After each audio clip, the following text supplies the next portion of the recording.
चलिए अब आप हमको बताइए तो क्या क्या आपको पढ़ाए हैं हम पहले, इससे आपका सीरियसनेस हम चेक करेंगे कितना बिहार स्पेशल का अलग से क्लास हो रहा है, बिहार विशेष का क्या क्या पढ़े आप बताइए, यही बताइए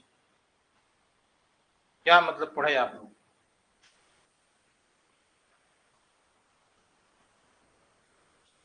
बताइए, कोई भी बता सकता है, जरूरी थोड़ी यही बताएंगे, आप भी बताइए। हम्म हम्म हम्म हाँ हम्म हम्म हम्म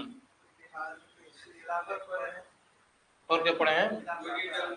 हाँ, उसके बाद क्विट इंडिया मूवमेंट पढ़े। और शुरू में जो क्लास लिए थे उसमें क्या पढ़े थे आप? नहीं, शुरू में जो पढ़ाए थे वो क्या पढ़े थे आप? कुछ पढ़ाए थे, बताइए क्या पढ़ाए थे एकदम शुरू में जो क्लास हम स्टार्ट किए थे। प्राचीन इतिहास में कैसे कैसे, हाँ यही जो मेन है, प्रीलिम्स में क्वेश्चन उसी से आएगा, ठीक है ना। उसका मेंस में सवाल नहीं आता है, लेकिन उससे आता है एक चीज, क्या आता है बताइए तो।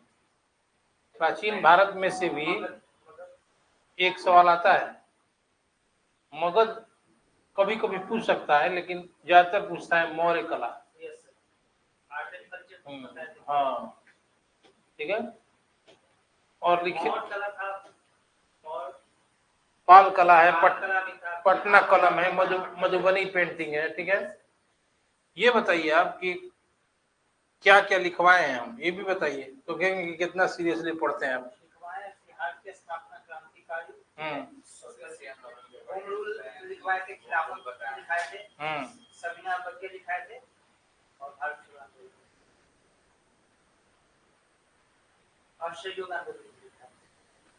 कुछ नहीं लिखवाए थे हम, न सविनय अवज्ञा आंदोलन लिखवाए हैं, न 42 का आंदोलन लिखवाए हैं। तो बताए थे ना, लिखवाए कहाँ थे? 42 का मूवमेंट नहीं लिखवाए।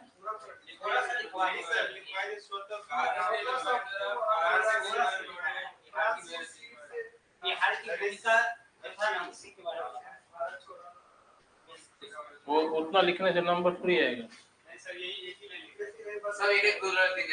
तो एक लाइन लिखिएगा तो देगा नंबर 38 नंबर में। ये नहीं पूछ रहा है कि देखिए तो चंपारण आंदोलन नहीं लिखवाए हैं, डिटेल में लिखना पड़ेगा। नहीं, हम जो लिखवाए हैं वो हमको याद है, जैसे बिहार में क्रांतिकारी आंदोलन लिखवाए हैं, फिर बिहार राज्य कैसे बना वो लिखवाए हैं, फिर होम रूल आंदोलन लिखवाए हैं, चंपारण नहीं लिखवाए हैं शायद, असहयोग आंदोलन नहीं लिखवाए हैं। लिखवाए असहयोग आंदोलन, कितना पन्ना मैंने कितना लिंक है असहयोग आंदोलन में कितना लिखवाए हैं? हाँ तब ठीक है, वो चंपारण नहीं लिखा है, याद रखिएगा। और सविनय अवज्ञा आंदोलन नहीं लिखवाए हैं, और 42 का आंदोलन नहीं लिखवाए हैं। केवल आपको मैं बता दूं और आपके पास रिटर्न मटेरियल नहीं रहेगा तो लिखिए, लिख पाएंगे कभी आप? ये तो कल परसों भूल जाइएगा, आज जो बताएंगे हम, अगर इसको याद जो हम बताते हैं वही लिखवाते हैं, ठीक है ना। लिखवाने का है बाद में लिखवाते हैं हम, एक ही टॉपिक दो दो बार आपके दिमाग में बार बार जाएगा तो दिमाग में सेट, आप उसके बाद पढ़िएगा 2-3 बार, एकदम छप जाएगा दिमाग में, ठीक है ना। पढ़ाने के बाद तुरंत नहीं लिखवाना चाहिए, ठीक है, एक दिन बाद लिखवाना चाहिए। एक ही टॉपिक 2 बार होता है, और जब जाके घर पे आप 2-3 बार पढ़िएगा तब आपके दिमाग में बैठ जाएगा। आज जो मैं टॉपिक स्टार्ट किया हूँ एकदम नया है, बहुत इंपॉर्टेंट है, मेंस के लिए विशेषकर, पीटी का भी इंफॉर्मेशन है। तो पहला है कि ये क्या कहते हैं, फार्मर्स मूवमेंट इन बिहार, किसान आंदोलन बिहार में, ठीक है। और एक और आदमी है जो बहुत कम बार पूछा गया है मेंस में, सहजानंद सरस्वती के बारे में। हाँ, तो उसके लिए अलग से क्लास लेना पड़ेगा, बहुत एक बार शायद पूछा गया है, हमको याद नहीं है पूरा, लेकिन इनके बारे में पूछा नहीं जाता है मेंस में, लेकिन पूछा जा सकता है क्योंकि एग्जाम का पैटर्न निरंतर बदलते जा रहा है। ठीक है, ये कोई जरूरी नहीं कि अब 2 साल बाद भी एग्जाम दीजिएगा तो हमेशा मौर्य कला पटना कॉलम आएगा। ठीक है ना, एग्जामिनर भी चेंज देखता है, तो सब पता है एग्जामिनर को कि रटा हुआ रहता है मौर्य कला, पाल कला, तो कुछ नया क्वेश्चन देके विद्यार्थी का पढ़ाई का लेवल चेक किया जाता है, इसलिए मैं ये टॉपिक चुन के रखा हूँ। ठीक है, शाहजानंद सरस्वती बहुत इंपॉर्टेंट, और ऐसे भी आपको जानना चाहिए इनका व्यक्तित्व बहुत विशाल व्यक्तित्व के आदमी थे शाहजानंद सरस्वती, और इनका क्रिटिसिज्म किया गया है बिहार में, बिहार के लोगों के द्वारा, क्योंकि ये ओरिजिनल बात बोलते थे। पढ़ाते समय में बताएंगे आपको कि क्या ओरिजिनल बात बोलते थे, और सारे लोग जो बिहार के हैं इनकी शिकायत की है, लेकिन कुछ लोग इनके इतने भक्त बन गए कि उन्होंने अनुयायी हो गए। ठीक है, तो पहला देखिए, जल्दी साइन कर लीजिए।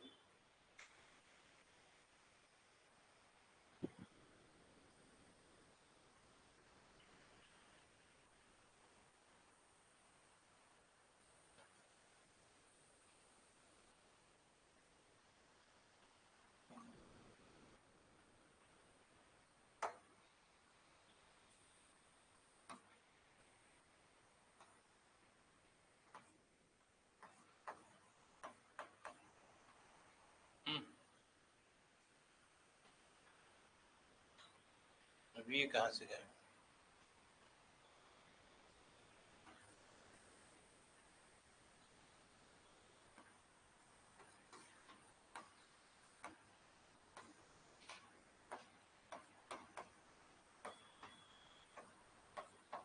इसको हम आपको डेट वाइज पहले लिख देते हैं और तब आपको बताएंगे, ऐसे आपको याद भी करने में अच्छा रहेगा।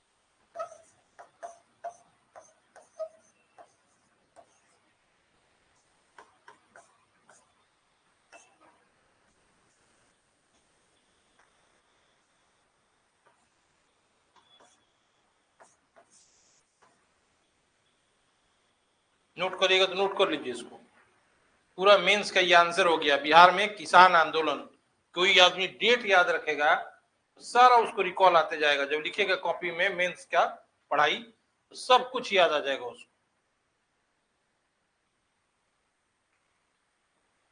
इस डेट में ही आप समझा सकते हैं पूरा किसान आंदोलन कब क्या हुआ था। ठीक है, ऐसे पढ़िएगा किताब तो पचड़ा जैसा लगेगा। ठीक है ना, लगेगा क्या रे याद नहीं रहे। और इसको हम इतने अच्छे तरीके से आपको समझा देते हैं कि सवाल ही नहीं है कि कोई छूट जाए इसमें क्वेश्चन। पीटी का भी बहुत सारा इंफॉर्मेशन है इसमें।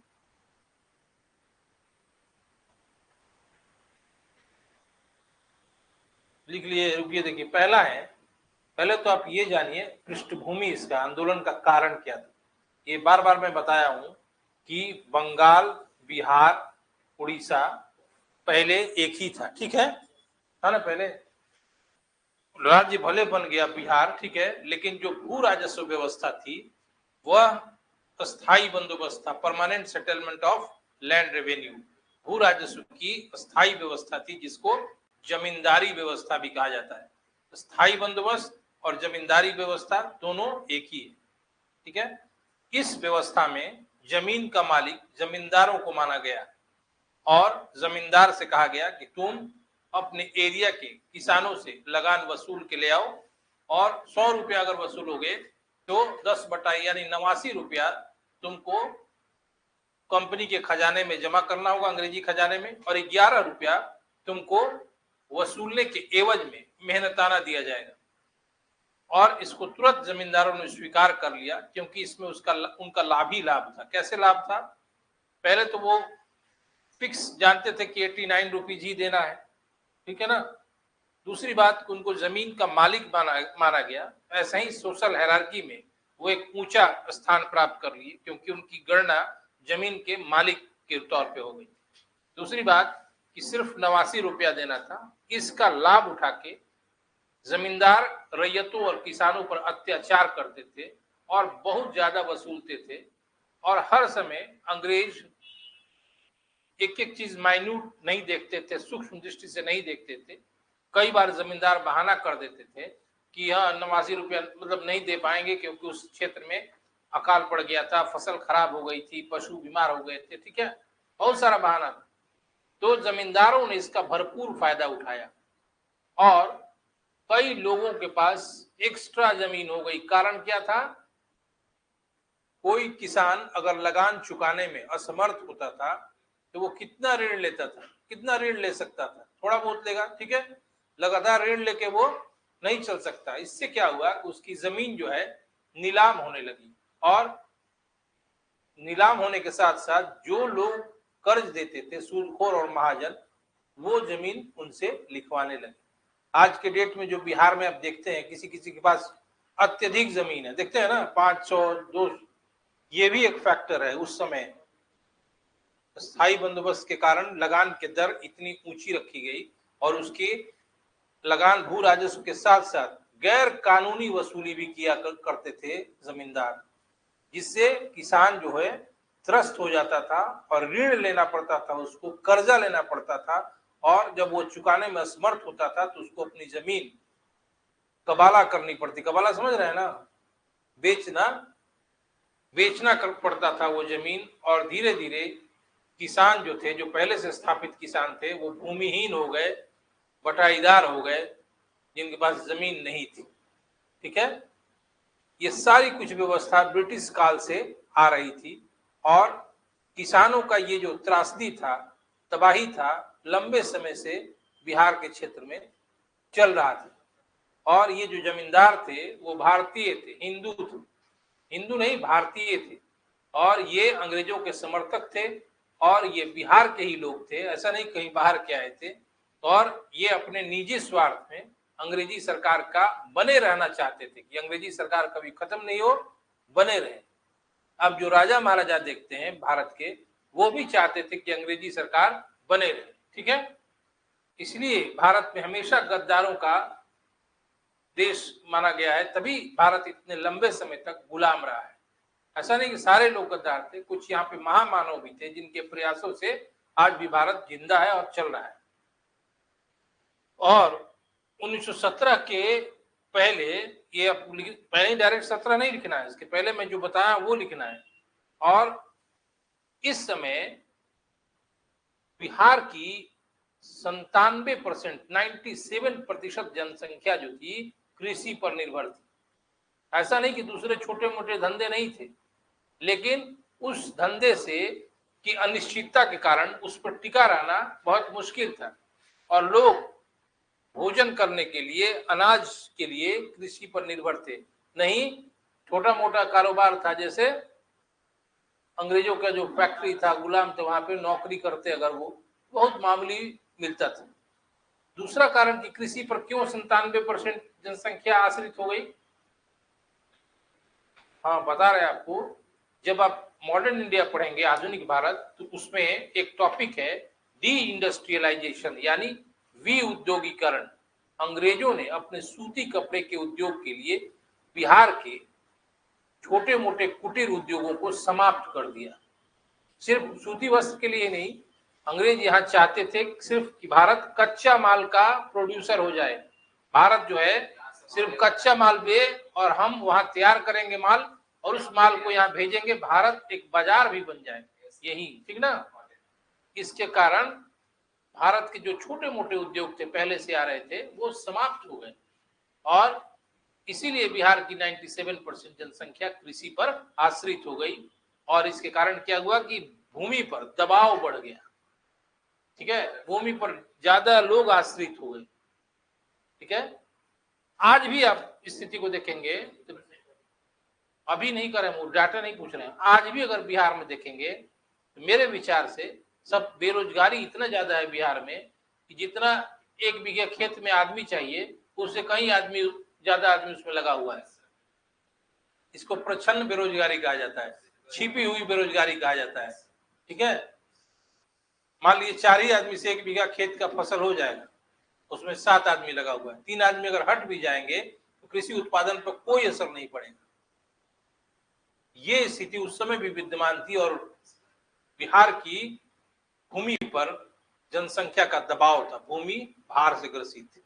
ठीक है, ले दे के स्थिति में आपको ये समझा रहा हूं कि इतना त्रस्त था किसानों का जिंदगी कि मुश्किल से वो 2 जून की रोटी खा पाते थे। और उसका सबसे बड़ा कारण था ब्रिटिश सरकार औपनिवेशिक नीतियां। अंग्रेजी सरकार ने ऐसी राजस्व व्यवस्था लगा दी जिसके कारण किसान जमींदारों के चंगुल में फंस के रह गए। ठीक है, इन्हीं मतलब इन्हीं के बीच, इसी सब के बीच आपने पढ़ा भी है 1917 में चंपारण का सत्याग्रह हुआ, जिसमें गांधी जी ने सिर्फ एक स्पेसिफिक मुद्दे के लिए आंदोलन किया। उससे किसानों का बहुत ज्यादा कष्ट नहीं कम हुआ। वो स्पेसिफिक मुद्दा क्या था? इंडिगो प्लांटिंग था, जिसमें नील की खेती के लिए की जबरदस्ती उनका 3 कट्ठा, 1 बीघे में 3 कट्ठा पे नील लगाया जाता, लेकिन उससे कोई विशेष फायदा किसानों को नहीं हुआ। किसानों के जो बाकी कष्ट थे, गैर कानूनी वसूली, जब मन तब काश्तकार को जमींदार बेदखल कर देता था, जमीन से हाथ धो देता था। ठीक है, ये सब कष्ट कम नहीं हुआ था, सिर्फ नील का करारनामा खत्म हो गया कि चलो नील नहीं होगा। ठीक है, लेकिन किसानों का कष्ट ज्यों का त्यों था। और 1916 में राजकुमार शुक्ल के नेतृत्व में किसानों ने विद्रोह किया था। 17 में गांधी आए थे। कब आए थे बिहार में? किस तारीख को आए थे? 10 अप्रैल। और उन्होंने लंबा काम करके, आंदोलन करके, सत्याग्रह का पहला प्रयोग संपादित करके नील की खेती को समाप्त करवाया गांधी जी। ठीक है, चंपारण आंदोलन का सिर्फ ये फायदा है कि इससे बिहार के किसानों में एक आत्मविश्वास, चेतना जगी। उनको लगा कि नहीं, हम भी अगर अपने मांगों के समर्थन में एक आंदोलन करेंगे, अपनी मांगों को रखेंगे, तो हमारी मांगे पूरी हो जाएगी और जो हमारा वर्तमान का कष्ट है वह समाप्त हो जाएगा। ठीक है, लेकिन चंपारण आंदोलन ने एक प्रेरणा का काम किया, एक आत्मविश्वास का संचार किया। इसने कोई बाकी कष्ट किसानों का दूर नहीं हुआ, इससे बस विश्वास जगाए। सबसे पहले 1919 में मधुबनी में स्वामी विद्यानंद ने पहले देखा कि कांग्रेस जो है, भारतीय राष्ट्रीय कांग्रेस, वह निष्क्रिय है, वो किसान या कृषि संबंधी किसी भी मुद्दे को नहीं उठा रही है।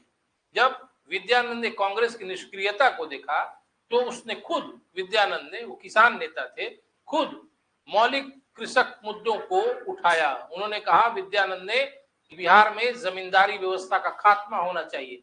बिहार में जमींदारी व्यवस्था ही कृषि क्षेत्र की सारी परेशानियों, दिक्कतों का कारण है।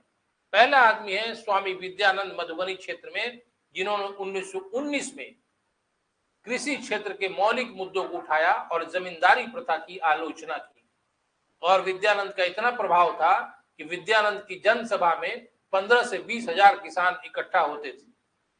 विद्यानंद ने यह भी कहा कि हमें यह भी अधिकार होना चाहिए कि जंगल से लकड़ी ले सकें, फल ले सकें। ठीक है, और गैर जो हमारे जमींदार के जो एजेंट अत्याचार करते हैं, वो अत्याचार नहीं होना चाहिए। इस विद्यानंद के अनुयायियों ने और खुद विद्यानंद ने कांग्रेस को अपने दिक्कतों से, अपने परेशानियों से अवगत कराना चाहा, कांग्रेस का ध्यान आकृष्ट करना चाहा। लेकिन कांग्रेस पर महाराजा दरभंगा का विशेष प्रभाव था, वो चंदा भी देते थे। और महाराजा दरभंगा के कारण कांग्रेस ने स्वामी विद्यानंद के आंदोलन पर ध्यान नहीं दिया। ठीक है, और उल्टे क्या किया महाराजा दरभंगा ने? अडानी क्यों देते हैं मोदी जी को पैसा? वही बात है, टैक्स क्यों देगा? चंदा दिया जाता है, डोनेशन। भाजपा, राजद, जदयू सबको चंदा नहीं मिलता है? बड़ा बड़ा आदमी चंदा देता, हमारा जिसका सरकार रहता है उसको चंदा बहुत मिलता है, क्योंकि कभी भी कोई काम फंसेगा 2 मिनट में फोन करेंगे हो जाएगा भारत में। ठीक है। जब महाराजा दरभंगा के कारण इस विद्यानंद के आंदोलन को कांग्रेस ने वैल्यू नहीं दिया और कोई समर्थन नहीं दिया। उल्टे क्या किया महाराजा दरभंगा ने 1922 में एक प्रांतीय सभा बना दिया, प्रांतीय सभा, और बोला महाराजा दरभंगा ने ये सब कुछ नहीं है, विद्यानंद वगैरह ये किसान नहीं है, आंदोलन इनका बेकार है, यही किसानों का प्रवक्ता रहेगा। प्रांतीय सभा एक संस्था बना दी और महाराजा दरभंगा ने कहा कि किसानों का प्रवक्ता ये प्रांतीय सभा है और प्रांतीय सभा ही जो कहेगी उस पर कांग्रेस कार्य करेगी। ठीक है। और ये जो विद्यानंद का आंदोलन है, समर्थन के अभाव में कांग्रेस ने भी समर्थन नहीं दिया, कुछ समय के बाद शिथिल पड़ गया। स्वामी विद्यानंद ने बहुत कोशिश किया कांग्रेस के रुचि को, एटीट्यूड को बदलने के लिए, लेकिन कांग्रेस चूंकि महाराजा दरभंगा के प्रभाव में थी इसलिए कांग्रेस ने जरा भी ध्यान नहीं दिया। फिर आपको याद होगा 1920 के दशक में असहयोग आंदोलन महात्मा गांधी के द्वारा शुरू किया गया। इस आंदोलन में कर नहीं देना भी एक कार्यक्रम था ना, कर नहीं देना भी एक कार्यक्रम था।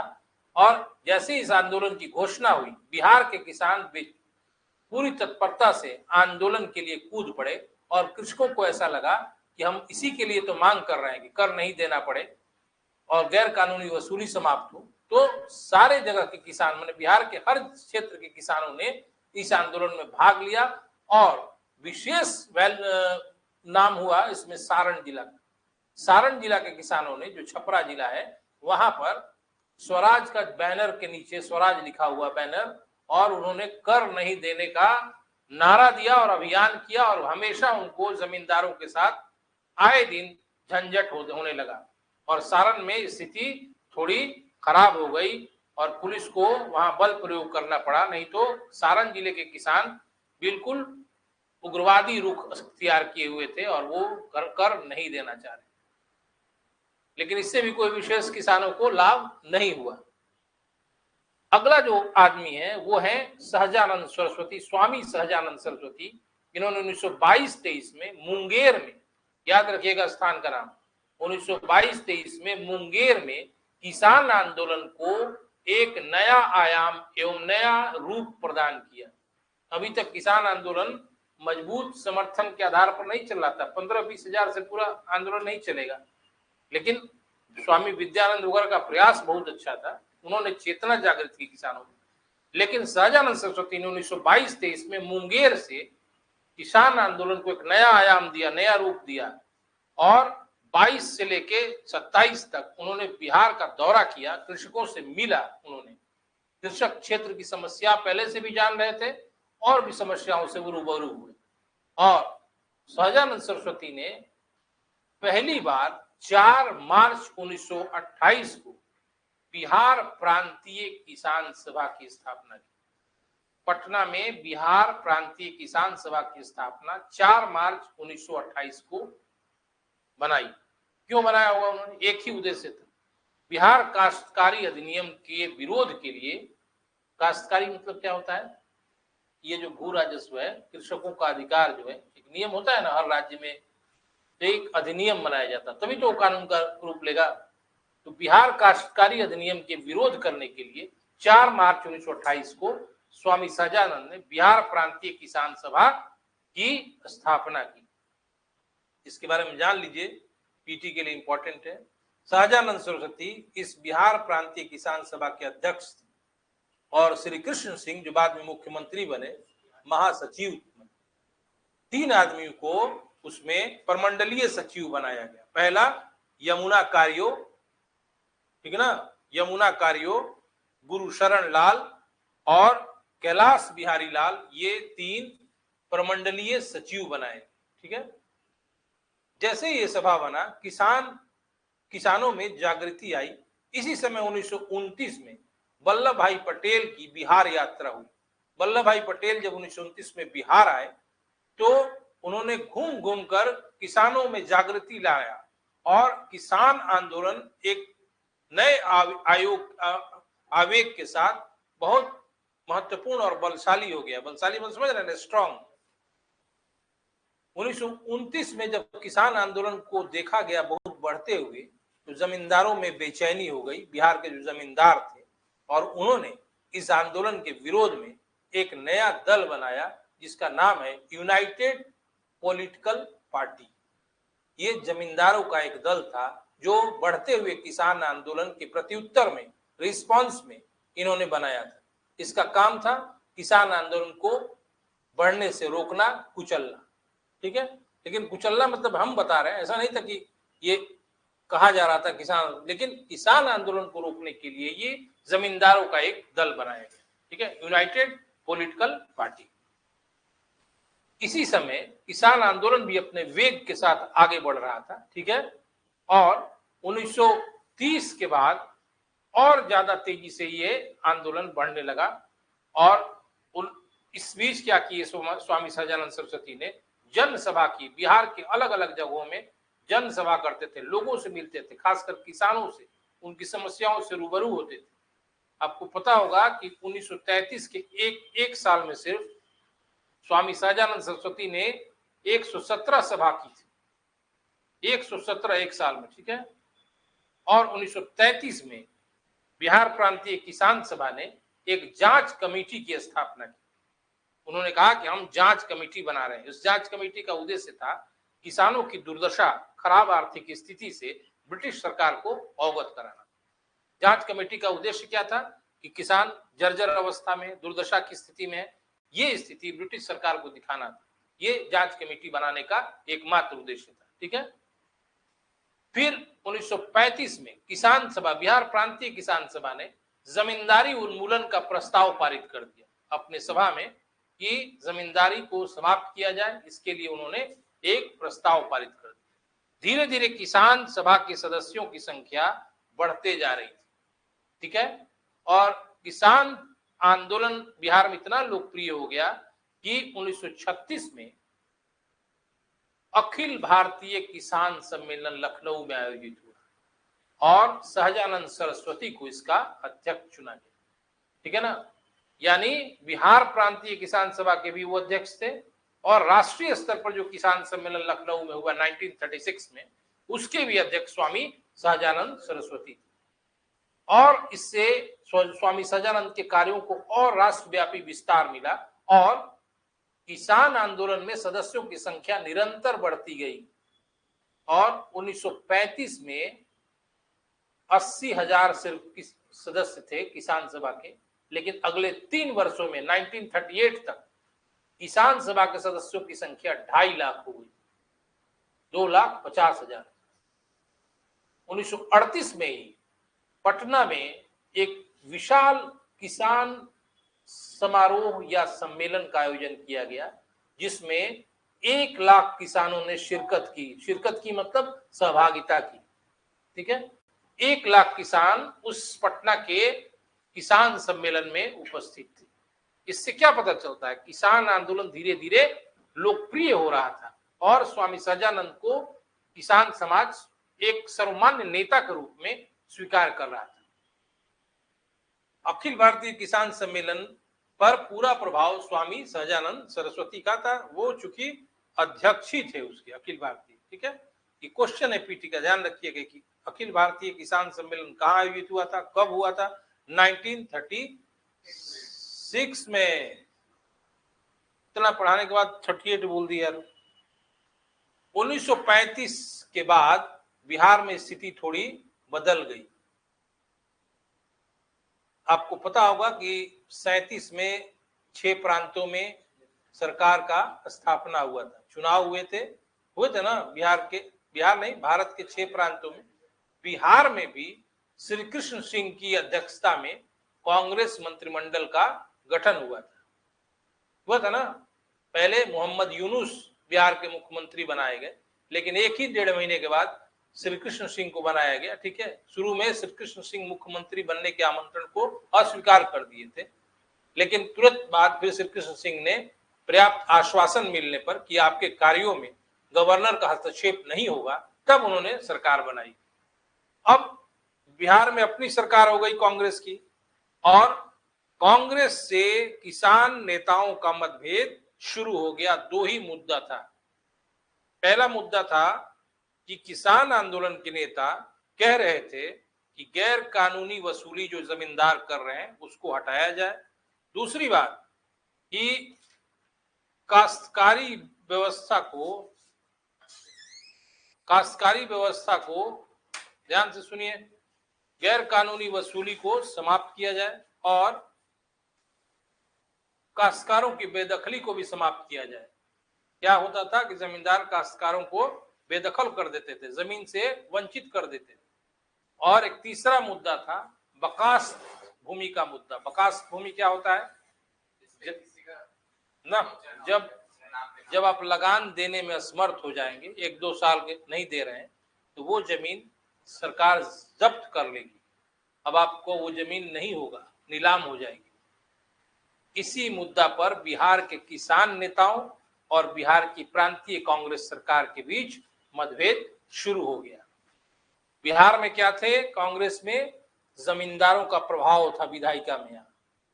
जमींदारों ने कभी भी किसानों के हित के लिए बात नहीं की और सरकार पर पूरा दबाव डाला, और उन्हीं के दबाव के कारण बिहार के श्री कृष्ण सिंह की गवर्नमेंट ने एक अधिनियम लाया, विधायिका में बनाया और कहा कि ठीक है, पूरा तो बकास जमीन आपको नहीं वापस होगा, इसका एक हिस्सा आपको दिया जाएगा।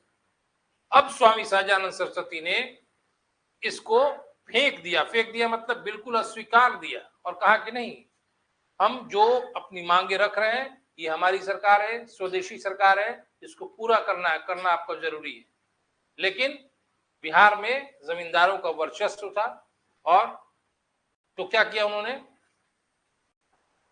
वो उस कानून को स्वामी सहजानंद सरस्वती ने स्वीकार नहीं किया और किसानों को भी कहा कि हमें यह स्वीकार नहीं करना चाहिए। शिक्षित भी करते थे किसानों को, क्योंकि बाकी किसान बेवकूफ थे, अशिक्षित थे, उनको बताना पड़ता था कि अगर इसको स्वीकार कर लोगे तो तुम्हारा आंदोलन शिथिल पड़ जाएगा, कमजोर हो जाएगा, तुमको सरकार बेवकूफ बना रही है, हमें बकास जमीन लेना है तो पूरा लेना है। क्या किया था सरकार ने कि बकास जमीन का एक हिस्सा मिलेगा, सब नहीं मिलेगा, और उसमें भी जो आप उपज उपजाएंगे, जो पैसा पाएंगे, वो पैसा देना पड़ेगा सरकार को। ठीक है, तो इस मुद्दे पे स्वामी सहजानंद सरस्वती ने अस्वीकार कर दिया कि नहीं। और बिहार में बकास भूमि आंदोलन जबरदस्त तरीके से चला, जिसमें 4 नाम बहुत इंपॉर्टेंट है। ऐसे भी आपको पूछा जाएगा कि बिहार में सहजानंद सरस्वती के किसान आंदोलन में किसने सहयोग प्रदान किया, या बिहार के किसान आंदोलन में किस किस व्यक्ति को आप जानते हैं, ऐसे पूछा जाए तो पहला नाम याद रखिएगा कार्यानंद शर्मा, दूसरा यदुनंदन शर्मा, तीसरा पंचानंद शर्मा और राहुल सांकृत्यायन। बहुत इंपॉर्टेंट नाम है ये। तो ये बकास भूमि का जो आंदोलन था जबरदस्त तरीके से बिहार में चला और सरकार हिल गई एक तरह से। कितना भयानक आंदोलन था ये। मुंगेर के बढ़ैया ताल में कार्यानंद शर्मा ने एक विशाल आंदोलन किया, ठीक है, और सरकार की व्यवस्था वहां पे नाकाम हो गई। बकास भूमि हमें वापस कीजिए, इसी के लिए बढ़ैया ताल में कार्यानंद शर्मा ने एक विशाल आंदोलन, एक व्यापक आंदोलन कराया।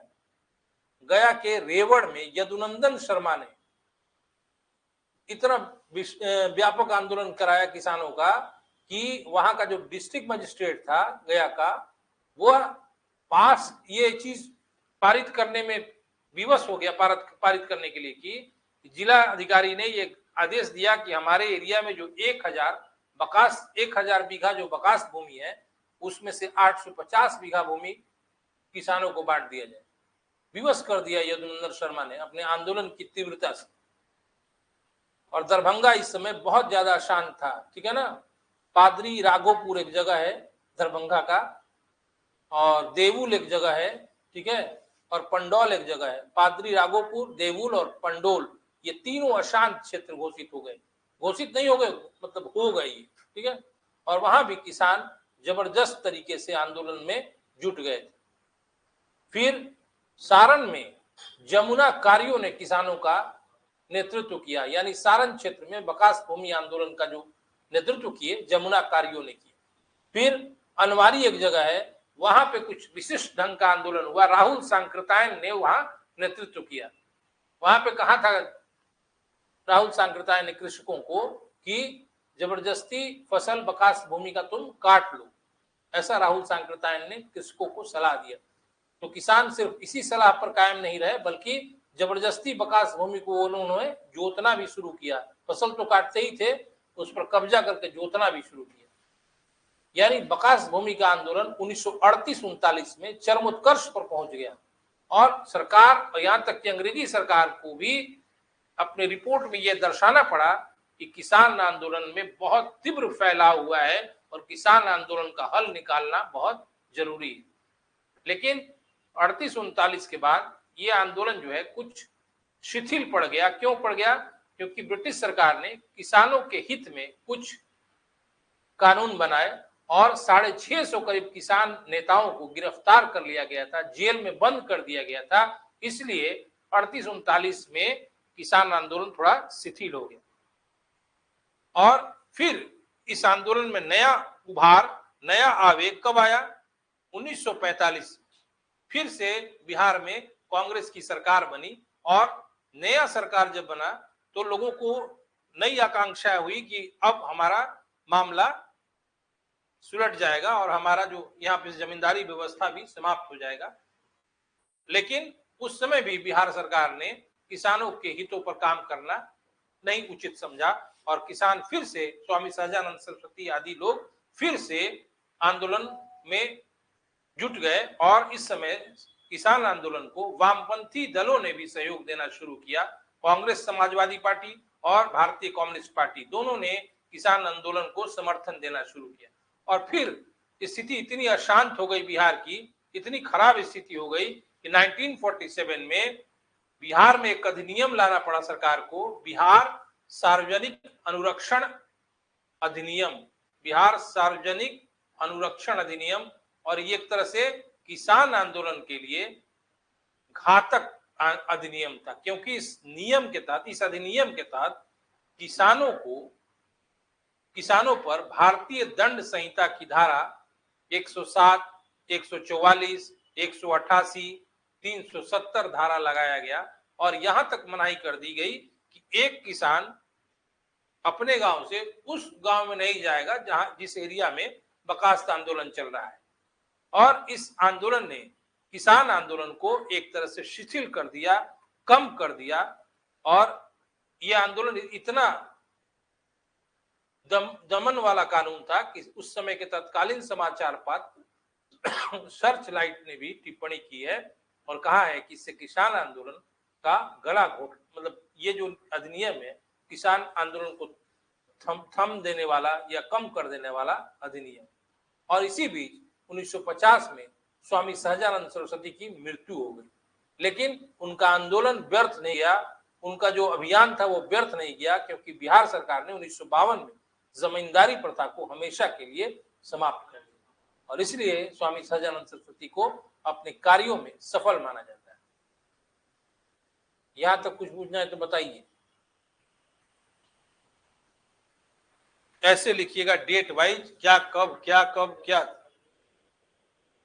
लेकिन डेट का लिस्ट होना चाहिए आपके पास लिखा हुआ।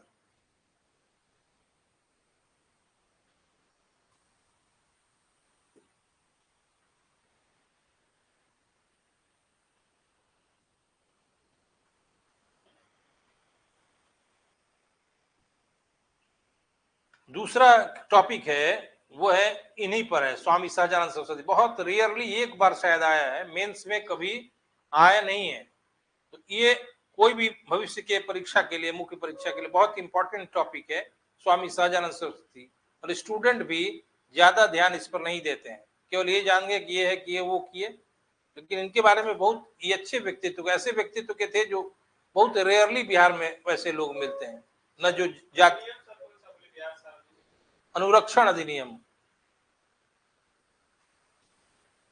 स्वामी सहजानंद सरस्वती के बारे में जान लीजिए, पूरा क्लियर खाका आप जानिए कैसे आदमी थे वो, क्या थे। किसान आंदोलन ये इनका जन्म बिहटा में हुआ था और आजीवन ये सन्यासी वेश धारण करके, और सन्यासी वेश नहीं धारण करते तो सन्यासी थे भी, मन, वचन और कर्म तीनों से ये सन्यास को प्राप्त किए हुए थे, सन्यास का जीवन जीते थे। और इन्होंने किसानों की दुर्दशा को देखकर ही किसान आंदोलन से अपने आप को जोड़ा। सबसे पहला स्वामी जी का प्रयास था, पश्चिमी पटना में कुछ जमींदार थे जो बेगार का कार्य लोगों से करवाते थे। पश्चिमी पटना मतलब इधर, ठीक है, मनेर साइड और मनेर से दानापुर साइड, ठीक है। तो ऐसे जमींदार जबरदस्ती लोगों से बेगार करवाते थे, अपने मातहत लोगों से, रैयतों से बिना वजह। इस बेगार प्रथा के खिलाफ स्वामी जी ने सबसे पहले जोरदार आवाज उठाई और जमींदार और उनके एजेंटों का विरोध किया। और ये उस समय जमींदार और उनके एजेंट जो थे काफी शक्तिशाली थे, फिर भी स्वामी जी ने निर्भीकता के साथ उनका विरोध किया। और इस विरोध के ही क्रम में स्वामी जी ने पहला किसान संस्था बनाया था, पश्चिमी पटना किसान सभा। स्वामी जी ने, स्वामी सहजानंद सरस्वती ने पहला किसान संगठन पश्चिमी पटना किसान सभा बनाया था 1928 में, जनवरी फरवरी के करीब, ठीक। उसके बाद इन्होंने 4 मार्च 1928 को बिहार प्रांतीय किसान सभा का गठन किया और इसके ये पहले अध्यक्ष बने। ये अध्यक्ष बने और महासचिव श्री कृष्ण सिंह बने और गुरु शरण लाल, यमुना कारियो और एक व्यक्ति कैलाश बिहारी लाल इसके क्या बने, बताए थे हम आपको,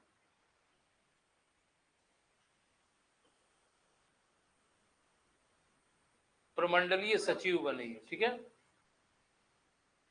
बिहार प्रांतीय किसान सभा के साथ पहले आप जान लीजिए, तो बाद में गठित किए। स्वामी सहजानंद सरस्वती शुरू से कांग्रेस संगठन से जुड़े थे।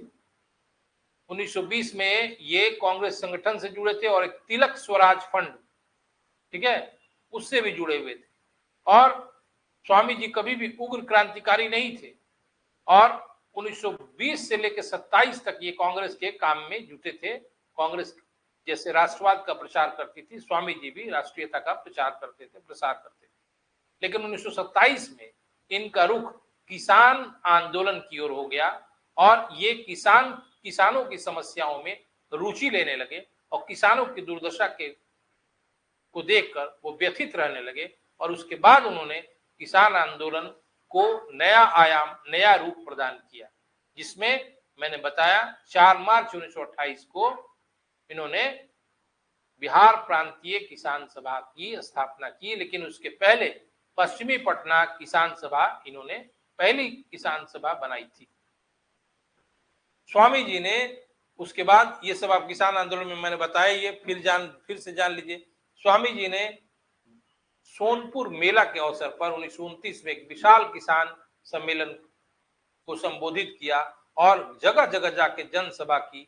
फिर स्वामी जी ने ही एक जांच कमेटी 1933 में स्थापित कराई और इस जांच कमेटी का उद्देश्य था कि अंग्रेजी सरकार को किसानों की खराब स्थिति को दिखाया जाए।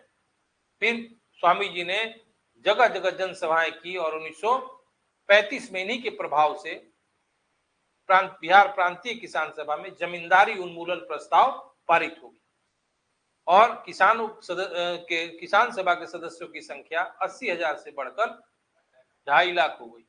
1938 में एक विशाल किसान सम्मेलन का आयोजन किया गया जिसमें 1 लाख किसानों ने शिरकत की, भागीदारी की, पार्टिसिपेशन किया, ठीक है। एक चीज बताने देना आपको बहुत ध्यान है, जैसे ही किसान सभा 1936 में अखिल भारतीय किसान सभा की स्थापना हुई तो इससे स्वामी सहजानंद सरस्वती द्वारा जो शुरू किया गया किसान आंदोलन था, इसने 2 नए चरित्र को ग्रहण कर लिया, ठीक है। इट एक्सेप्टेड 2 न्यू कैरेक्टर, ठीक है। क्या किया? पहला कि अब किसान जो संगठन था उसको एक राष्ट्रीय दल का दर्जा मिल गया, नेशनल पार्टी का दर्जा मिल गया, क्योंकि 36 में ऑल इंडिया माने पूरी भारत के किसान रिप्रेजेंट कर रहे थे, तो एक राष्ट्रीय दल का दर्जा मिल गया किसान आंदोलन।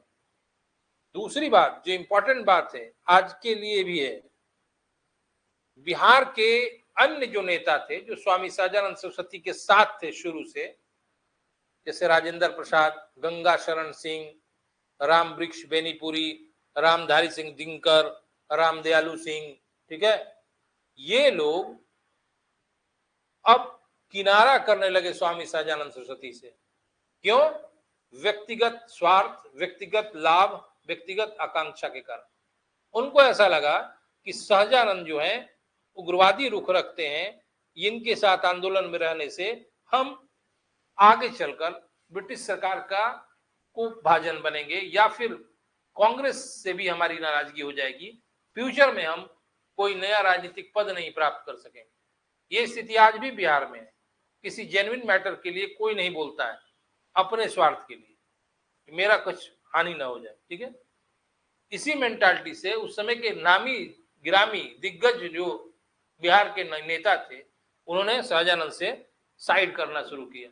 अब शाहजानंद बेचारे अकेले पड़ गए, लेकिन फिर भी उनका साथ देने वाले नए लोग थे, जैसे कार्यानंद शर्मा, यदुनंदन शर्मा, राहुल सांकृत्यायन, पंचानंद शर्मा। इन्होंने स्वामी जी के आंदोलन को एक नई गति प्रदान की। स्वामी सहजानंद सरस्वती ने बाद में, अभी आप कुछ देर पहले बताए हैं कि इन्हीं लोगों के प्रयास से बकास जमीन की वापसी के लिए एक व्यापक आंदोलन किया, ठीक है। बढ़ैया में कार्यानंद शर्मा द्वारा, गया के रेवड़ में यदुनंदन शर्मा द्वारा, अनवारी में राहुल सांकृत्यायन के द्वारा और सारण में जमुना कारियों के द्वारा, ठीक है। जैसे ये आंदोलन आगे बढ़ रहा था, स्वामी जी के का क्यों लोग खिलाफ कर रहे थे कि स्वामी जी पहले व्यक्ति हैं जिन्होंने बिहार की जाति प्रथा, सामंतवादी प्रथा और इस जमींदारी प्रथा की खुलकर आलोचना की। उन्होंने कहा कि जो भी हमारा धर्म है वो पाखंड से भरा हुआ है, ठीक है। और वेदांत की बात की। स्वामी जी पढ़े लिखे भी थे, ऐसा नहीं थी कुछ ऐसे कर रहे थे, वो वेदांत की बात की। उन्होंने कहा कि ऐसे जो जाति में ऊंचे नीचे समाज में जो बटा हो समाज, उसमें ऐसा धर्म जो पाखंड को निर्देश देता हो, बिल्कुल अस्वीकार्य है। यहाँ की जो जातियां हैं स्वामी जी की आलोचना करती थी, ठीक है। ब्राह्मण और कायस्थ, उनको उन पर आरोप लगाते थे कि ये स्वामी जी जातीयता करते हैं, ठीक है। कुलीन वर्ग जो थे वही उनकी शिकायत करते थे, ठीक है ना। जो ऊंचे तथाकथित ऊंचे वर्ग के लोग थे वही शिकायत। भूमिहार जाति कहती थी ये तो कम्युनिस्ट है, जबकि स्वामी जी खुद भूमिहार थे, लेकिन भूमिहार जाति वाले कहते थे कि कम्युनिस्ट है। और कायस्थ जो है श्रीवास्तव और ब्राह्मण, इन्होंने कहा कि क्या कहा, इन्होंने क्या बताया अभी, इतना भी याद नहीं कि ये जातीयता करते हैं, यानी ये भूमिहारों का पक्ष लेते हैं। और भूमिहार ने उनको क्या कहा कि ये कम्युनिस्ट है। ये ऊंचे जाति के लोग स्वामी जी के आंदोलन से भविष्य में अपने लिए खतरा महसूस कर रहे थे, क्योंकि इनके पास जमीनों का संकेंद्रण था, जमीन इनके हाथों में केंद्रित थी। इन कारणों से ये भूमिहार हो, कायस्थ हो या ब्राह्मण हो, स्वामी जी की आलोचना करते थे। जबकि स्वामी जी सच्चा स्वराज लाना चाहते थे, जो समाजवाद जो होता है उस तरह की विचारधारा स्वामी जी में थी। उन्होंने पुरोहितवाद की आलोचना की है, ठीक है। समाज में ऊंचे नीचे की बात की आलोचना की। वो झूपड़ियों में जाते थे, कहीं बैठ के खा लेते थे, आम आदमी से मिलते थे। ये व्यक्तित्व लोगों को रास नहीं आता था उस समय। आगे चलकर 1936 के बाद स्वामी जी उग्रवादिता की तरफ रुख कर गए। ऐसा नहीं था कि वो उग्रवादी थे। शुरू से ही स्वामी जी ने प्रयास किया कि संवैधानिक उपायों से जमींदार कृषकों की मांगों को स्वीकार कर लें। क्यों झगड़ा करना है, क्यों हिंसा करना है। लेकिन जब ऐसा सारा प्रयत्न उनका निष्फल हो गया तो 1936 के बाद स्वामी जी में उग्रवादी रुख आ गया और उनका कई स्टेटमेंट आया। उनका कहना था कि अहिंसा को बतंगड़ नहीं बनाना चाहिए, आत्मरक्षार्थ डंडा रखना उचित है, क्योंकि इस फौजदारी कानून में भी इसकी अनुमति है। और कहा जाता है कि स्वामी जी ने डंडावाद यानी डंडा कल्ट का सृजन किया। वो जो बोले एक लाइन कि आत्मरक्षा में डंडा रखना उचित है और फौजदारी कानून भी इसकी अनुमति देता है। इसीलिए कांग्रेसी नेताओं ने उनकी आलोचना करनी शुरू की और कहा कि स्वामी सहजानंद तो डंडा कल, ठीक है ना, डंडा कल्ट की बात कर रहे हैं, डंडावाद की बात कर रहे हैं, ये समाज में डिस्टर्बेंस पैदा करना चाह रहे हैं। हिंसा कराना चाह रहे हैं। खासकर कांग्रेस के पुराने पुरातनपंथी नेता महादेव देसाई थे, गांधी जी के निजी सचिव भी रहे थे, उन्होंने इसकी खूब आलोचना की। लेकिन महादेव देसाई की बातों को जवाब दिया जयप्रकाश नारायण ने, कहा कि स्वामी जी की बात को आप गलत तरीके से मत इंटरप्रेट कीजिए, ठीक है, गलत व्याख्या मत कीजिए। और स्वामी जी ने एक लाइन बताया है कि मैं अहिंसा का एक हद से ज्यादा पालन नामर्दी समझता हूं। और जो हमारी शिकायत कर रहे हैं कांग्रेसी नेता, तो वो ये बता दें कि हम अगर जमींदारों के विरुद्ध संघर्ष कर रहे हैं तो इसमें हिंसा है, वो भी तो ब्रिटिश सरकार के विरुद्ध संघर्ष कर रहे हैं, क्या वो हिंसा नहीं है? यदि वो हिंसा नहीं है तो मेरा आंदोलन कैसे हिंसा से मिश्रित? फिर 1936 के बाद माना जाता है 40 में स्वामी जी की कुछ अपनी गलतियां थी, जो उनका भूल था, जिससे उनके आंदोलन में कमजोरी आई। कैसे? 1940 में पहले तो स्वामी सहजानंद सरस्वती संत स्वभाव के थे, और जो राष्ट्रीय मामला उभर रहा था 40 के बाद, उस पर उसको उन्होंने नजरअंदाज किया, ठीक है, ध्यान नहीं दिया। दूसरा गलती उन्होंने क्या किया कि ब्रिटिश सरकार ने बैन कर दिया था कम्युनिस्ट पार्टी को, कम्युनिस्ट पार्टी ऑफ इंडिया। अब चूंकि इनका भी वामपंथी थोड़ा नेचर था, स्वामी सहजानंद सरस्वती का कम्युनिस्ट विचारधारा के थे, वो कांग्रेसी आंदोलन के, ठीक है। पहली बात है कि पीटी का इंपॉर्टेंट क्वेश्चन है, 1938 में कांग्रेस कार्यकारिणी से स्वामी सहजानंद सरस्वती ने इस्तीफा दे दिया था, और तब ये लाइन कहा था कि मेरा जमींदारों के विरुद्ध संघर्ष जो हिंसा है, तो क्या कांग्रेस का अंग्रेजों के विरुद्ध हिंसा नहीं है? 1940 में दो गलतियां मैंने बता दी। पहला कि राष्ट्रीय मामलों को उन्होंने नजरअंदाज किया, दूसरी बात कि अंग्रेजी सरकार ने कम्युनिस्ट पार्टी को बैन कर दिया था।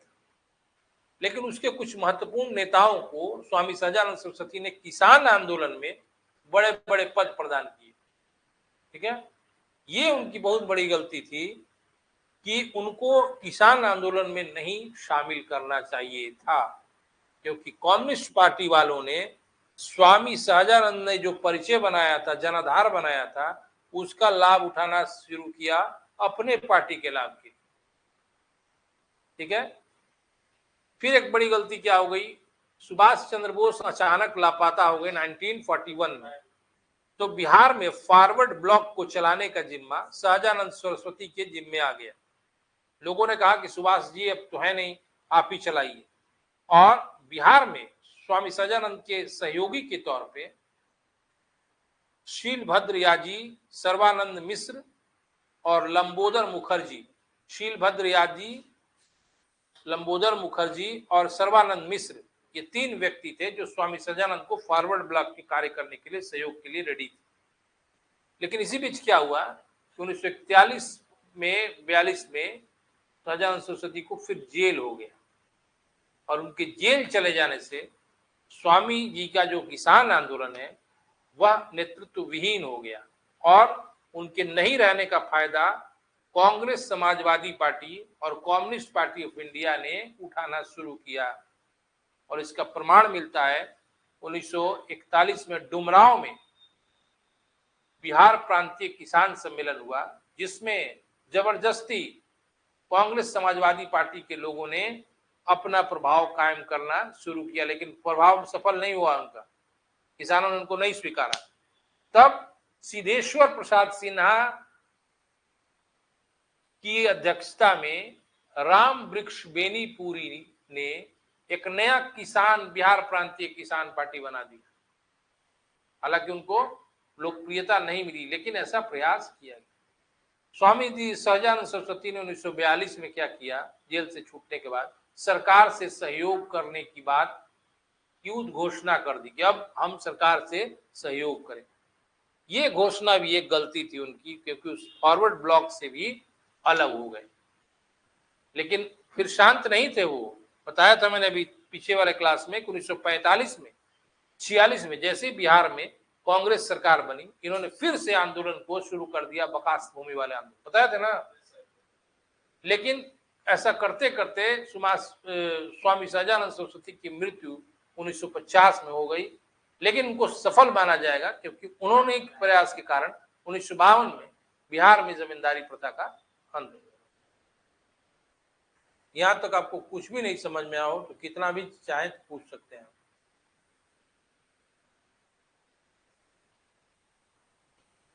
जो पूछना हो पूछिए, एकदम इंपॉर्टेंट टॉपिक है ये दोनों। पढ़े लिखे थे तो सर अंग्रेज सरकार से सर डायरेक्ट कांटेक्ट नहीं बना सकते थे या फिर सिर्फ लेटर लिख नहीं सकते थे कि किसान का इतना बुरा हालत है जमींदार से।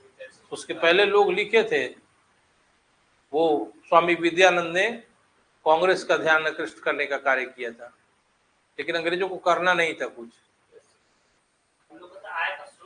कांग्रेस तो हमेशा लेटर आवेदन लिखी है 1885 से 1905 के बीच नरमपंथी दौर में, ठीक है, लिबरल पीरियड में। कुछ फायदा हुआ?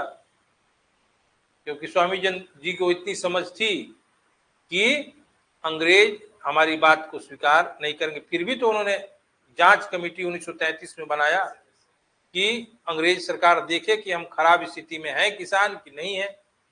क्या फायदा हुआ?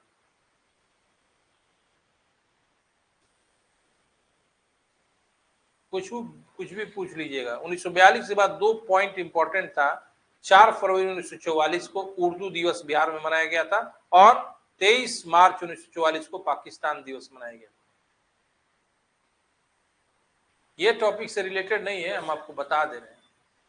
4 फरवरी 1944 बिहार में उर्दू दिवस, 23 मार्च 1944 बिहार में पाकिस्तान दिवस।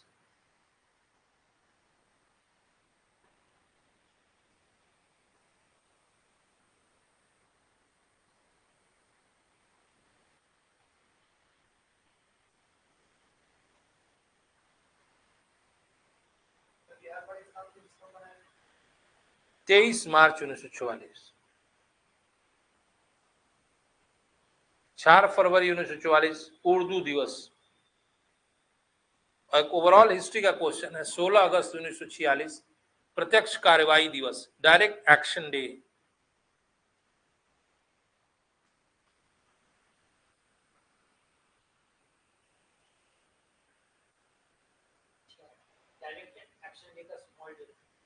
प्रत्यक्ष कार्यवाही दिवस 16 अगस्त 1946। स्मॉल डेट कैसे बता दें? अच्छा, हमने 16 को छोटा करने के लिए आपको है।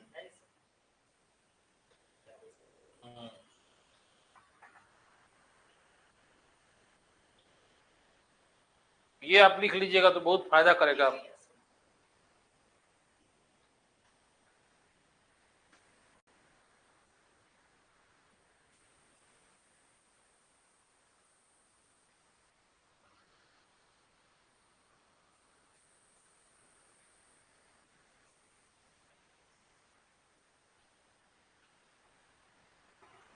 प्रीलिम्स का कुछ सवाल लिखिए, ये टॉपिक से नहीं है, लिखिए, ऐसे ही लिखवाते हैं।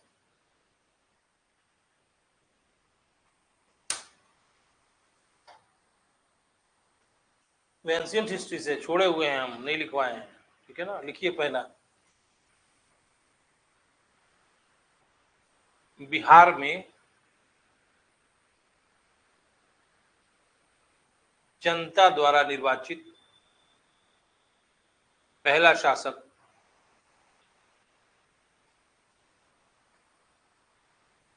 डैश शिशुनाग।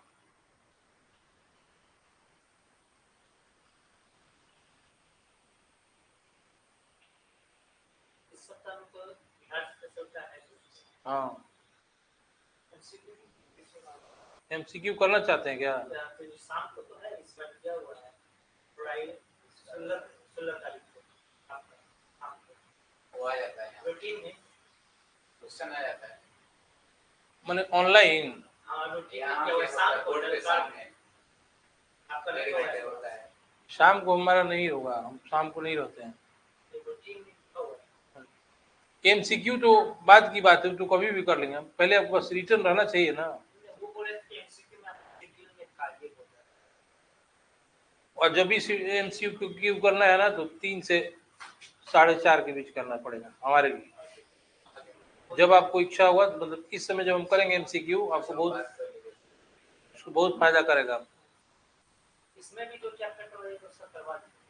पहले तो हमको उचित काम है कि पहले लिखवा दीजिए, तब ना आप एमसीक्यू पूछेंगे तब आप बताइएगा, लिखवाएंगे नहीं तो क्या बताइएगा। बिहार का पहला उल्लेख,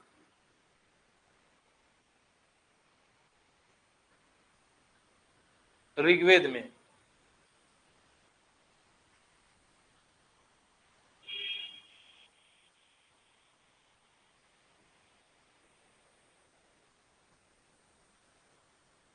कीकट नाम से, देखिए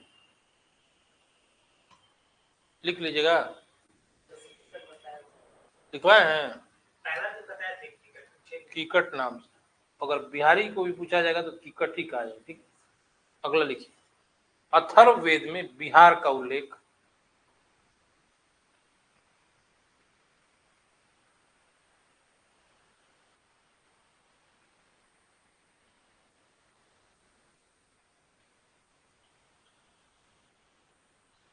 लिख लीजिए, व्रत नाम से।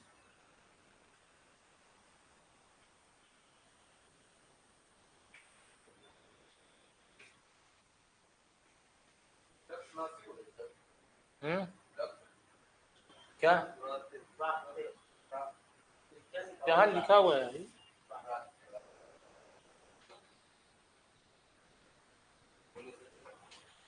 अगला लिखिए, बिहार का पहला राजवंश,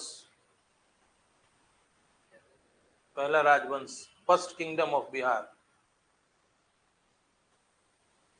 बृहद्रथ वंश। लिख लीजिएगा बृहद्रथ ना, बृहद्रथ वंश।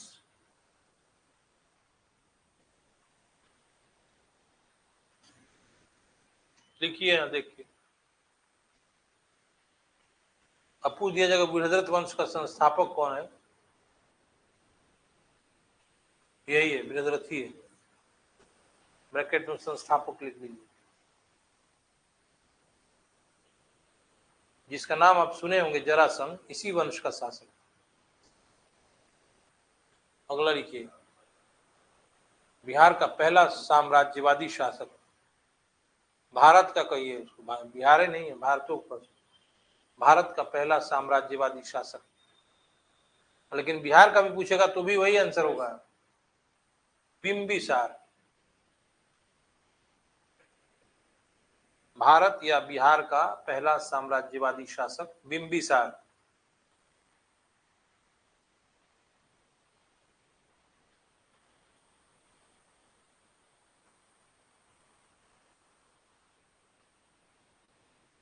अगला, इतिहास में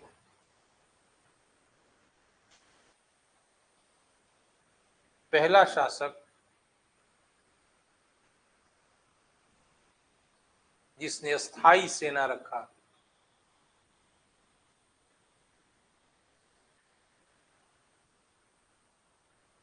डैश, बिंबिसार, सेना रखा।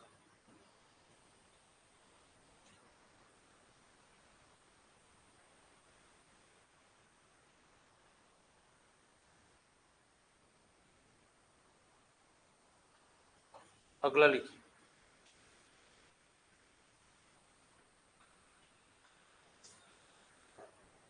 बिहार की प्राचीन राजधानी,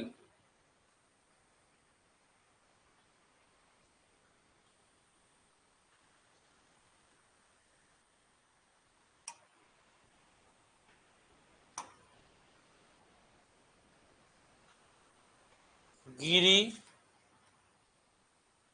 ब्रज, ब्रैकेट में लिखिएगा राजगृह। और भी नाम है इसका, क्या नाम है, बताए थे हम,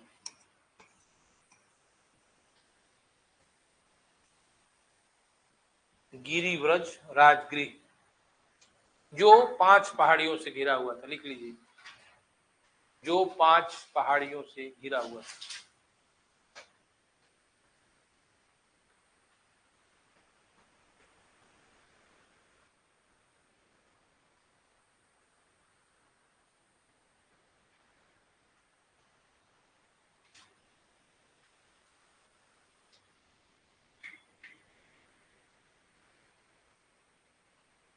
अगला पॉइंट लिखिए, बिंबिसार का उपनाम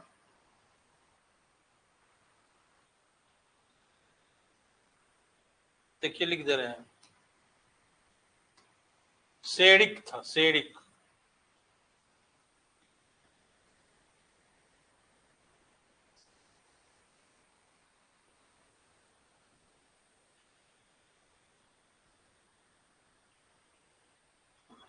अगला लिखिए, बिंबिसार ने अंग महाजनपद भागलपुर ब्रैकेट में, अंग महाजनपद ब्रैकेट में भागलपुर का विलय मगध में कर लिया।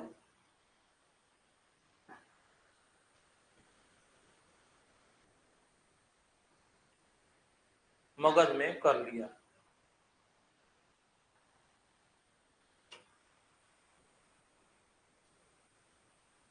अगला पॉइंट, बिंबिसार का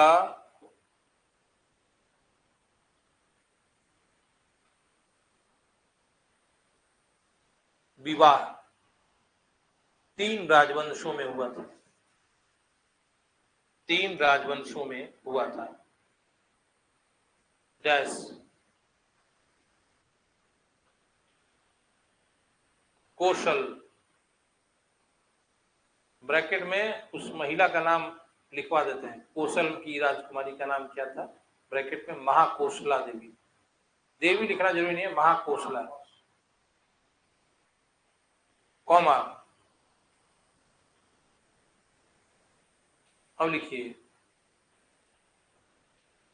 लिच्छवी ब्रैकेट में चेल्लाना, उस महिला का नाम क्या था जिससे इसका विवाह हुआ था, चेल्लाना। कैसे लिखेंगे,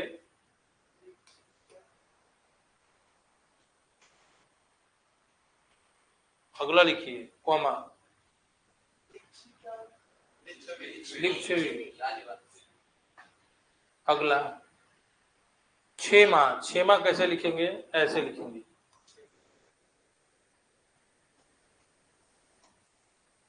लेकिन क्षेमा वो लड़की का नाम है, गलती से लिखवा दी। पहले आपको लिखना चाहिए था पंजाब का मद्र कुल, पंजाब में एक मद्र राजवंश था, मद्र कुल था, उसी की लड़की थी क्षेमा, उससे भी विवाह हुआ था।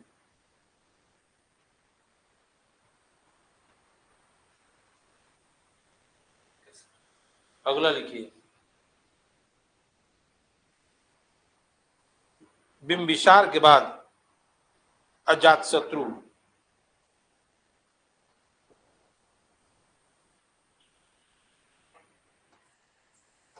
जिसने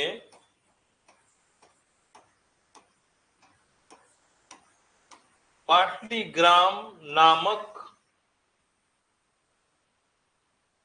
दुर्ग की नींव डाली। दुर्ग समझ रहे हैं ना, फोर्ट, किला, किला भी नहीं समझ रहे हैं, पूछ रहे हो बताइए, किला मतलब समझ रहे हैं, उसी को दुर्ग कहा जाता है। दुर्ग मतलब किला, बिहार में कुछ किला है जैसे मुंगेर का किला है, तो पाटलीग्राम नामक दुर्ग की नींव डाली।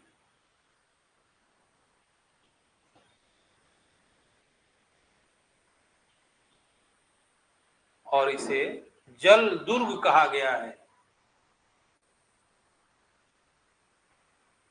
काहे कहा गया है, चार नदी है, गंगा, सोन, पुन, फाल्गु सब।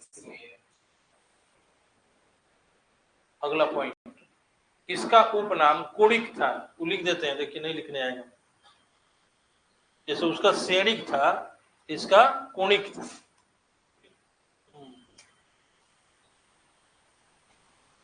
अगला लिखिए, इसने वज्जी संघ पर विजय प्राप्त की। वज्जी संघ समझ रहे हैं ना, वैशाली में, इसमें 8 गणराज्यों का एक समूह था जो एक साथ शासन करते थे पूरा वैशाली एरिया में, उसको वज्जी कहा जाता है। उसमें लिच्छवी, ज्ञात्रिक, बहुत सारे थे, ठीक ना, वज्जी और अनिल, पक्ष, कुछ क्या क्या नाम था, 8 थे, ठीक है। इन 8 में वज्जी संघ बहुत शक्तिशाली था और उसको जीतना बहुत मुश्किल था। लेकिन भगवान बुद्ध ने एक बार कहा था कि वज्जी संघ पर अगर विजय प्राप्त करना है तो उनमें मतभेद डाल दो, तभी जीत पाओ। तो अजातशत्रु ने अपने मंत्री वस्कार को भेजा था, उसने जाके वज्जियों में फूट डाल दी और अजातशत्रु ने उसे जीत लिया।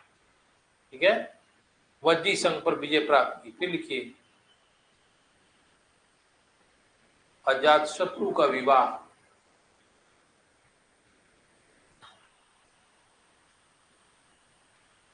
कौशल की राजकुमारी वाजीरा के साथ, कौशल की राजकुमारी वाजीरा के साथ। एकदम याद रखिएगा इसको, ठीक है ना, क्वेश्चन है, इससे इंपॉर्टेंट क्वेश्चन, कभी भी आ सकता है। उसका विवाह वाजीरा के साथ हुआ था। ठीक है, ठीक है ना। और बिंबिसार का हुआ था महाकोशला के साथ। अब लिखिए,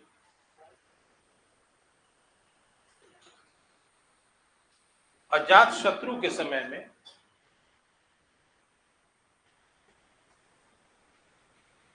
पहली बौद्ध संगति का आयोजन अजात शत्रु के समय है। हाँ, पहली बौद्ध संगति का आयोजन राजगृह में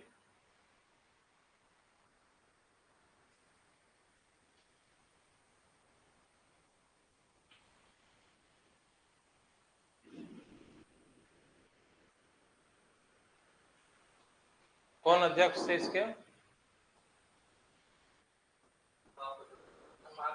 महाकश्यप। दूसरे वाले का सब कामी थे। तीसरे वाले के मुगली पुत्र तीस थे। चौथे वाले के वसुमित्र। अगला लिखिए, अजात शत्रु के बाद उदयन शासक हुआ। अजात शत्रु के बाद उदयन शासक। फिर आप गड़बड़, इतना समझाने से आप रुकिए, पर लिख लीजिए तो बता। इसी ने मगध की राजधानी पाटलिपुत्र बनाया। इसी ने मगध की राजधानी पाटलिपुत्र बनाया। बात समझ गए ना क्या कर रहे हैं हम? जब पूछा जाएगा कि पाटली ग्राम की नींव किसने डाली, तो अजात शत्रु। पाटलिपुत्र को राजधानी किसने बनाया? उदयन ना। अगला लिखिए, अगला शासक कालाशोक, सॉरी शिशुनाग। अगला शासक शिशुनाग, तो दूसरे वंश का है लेकिन शिशुनाग नागवंश। अगला शासक शिशुनाग, जिसने अवंती का विजय कर लिया। अवंती महाजनपद, या इसी खाली अवंती का विजय कर लिया।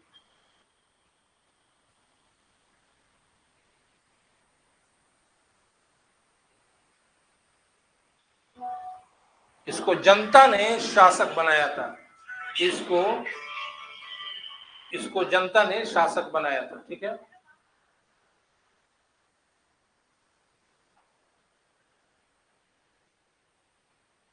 इसको जनता ने शासक बनाया था।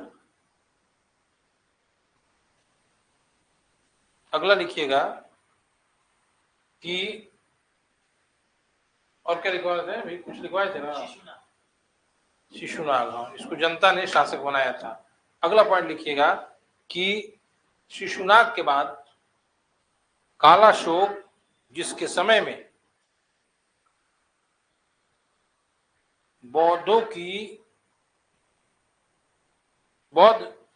द्वितीय संगति का आयोजन हुआ था। बौद्धों की द्वितीय संगति का आयोजन हुआ था।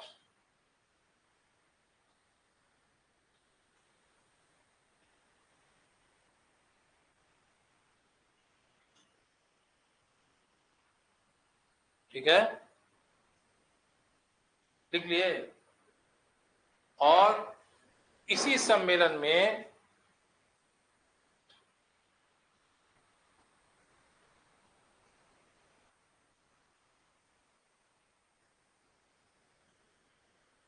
बौद्ध धर्म की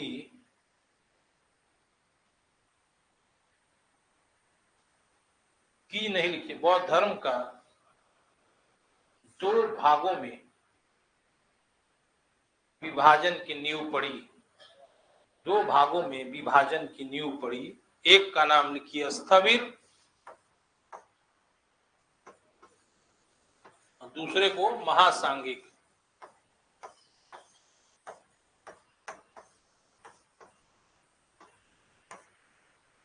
और पढ़ना है कि टाइम हो गया है? छोड़ दीजिए तुम्हें।